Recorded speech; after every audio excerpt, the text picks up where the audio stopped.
करेंगे eating disorders.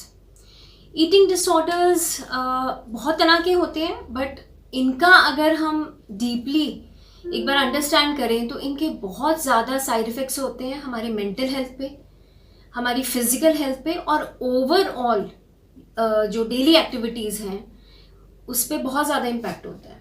तो मैं थोड़ा सा कैटेगराइज करना चाहूँगी ये ईटिंग डिसऑर्डर्स क्या होते हैं और किन लोगों में कॉमन है। नंबर 1 है एनोरेक्सिया नर्वोज़ा।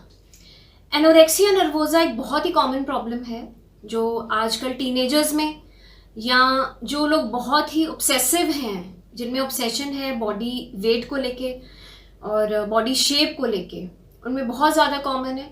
क्योंकि वो 24 आवर्स हमेशा ये सोचते हैं कि हमने शेप में रखनी है बॉडी, अपना बॉडी वेट ठीक मेंटेन करना है।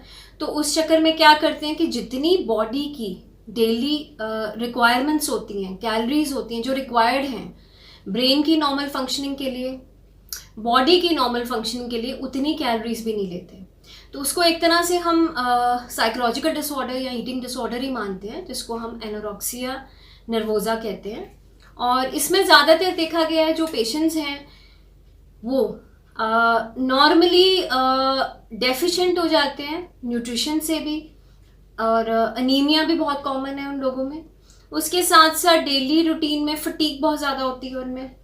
और जैसे हम बेसिक अगर एक क्राइटेरिया लेके चलते हैं कि फीमेल्स के लिए 1200 किलो कैलोरीज और मेल्स के लिए 1400 किलो कैलोरीज, इतनी कैलोरीज लेनी ज़रूरी है कि हम अपना डेली जो रूटीन है, यानी जो फिजिकल फंक्शनिंग है बॉडी की और जो मेंटल फंक्शनिंग है, ब्रेन फंक्शनिंग है, वो नॉर्मल हो सकें। तो उसके लिए कुछ रिक्वायर्ड कैलोरीज लेनी ज़रूरी होती हैं।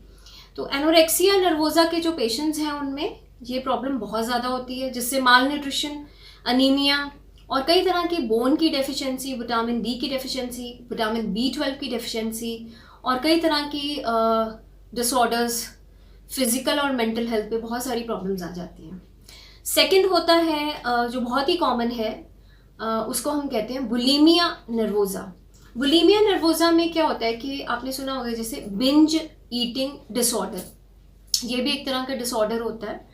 तो इसमें कुछ एपिसोड्स होते हैं पेशेंट के, और कुछ लोगों का माइंड पे बिल्कुल कंट्रोल नहीं होता, जो वो कुछ टेम्पटिंग खाना देखते हैं जिनको बहुत अच्छा लगता है, तो कुछ एपिसोड्स के लिए बहुत कम समय में बहुत ज़्यादा खाना खा लेते हैं और फिर कंट्रोल नहीं कर पाते, और फिर उनमें एक गिल्ट फीलिंग आती है कि मैंने बहुत ज़्यादा खा लिया और उसको मैंने गलत कर लिया।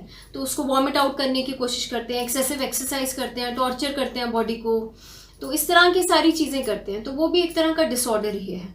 और लास्ट में है binge eating disorder. Binge eating disorder होता है जिसमें पेशेंट खासकर जो साइकोलॉजिकल लेवल पे बहुत ज़्यादा स्ट्रेस्ड आउट होते हैं और जिनका अपने ऊपर बिल्कुल कंट्रोल नहीं होता, उनमें बहुत कॉमन होता है। तो बिंज ईटिंग डिसऑर्डर में पेशेंट का, उनको स्ट्रेस में पता ही नहीं लगता वो एक टाइम पे कितना ज़्यादा खा लेते हैं, और जब भी स्ट्रेस होता है तो उनको और कुछ नज़र नहीं आता, खाना नज़र आता है। तो उस केस में ऐसे पेशेंट्स को गिल्ट फीलिंग भी नहीं होती अपनी बॉडी को लेके, और टोटल आउट ऑफ कंट्रोल होता है माइंड, कि उनका बिल्कुल कंट्रोल नहीं होता खाने के ऊपर। तो एक बहुत सीरियस डिसऑर्डर है। तो इसके रिगार्डिंग थोड़ा सा मैं और आपके साथ शेयर करना चाहूँगी अपनी नेक्स्ट वीडियो में। Thank you.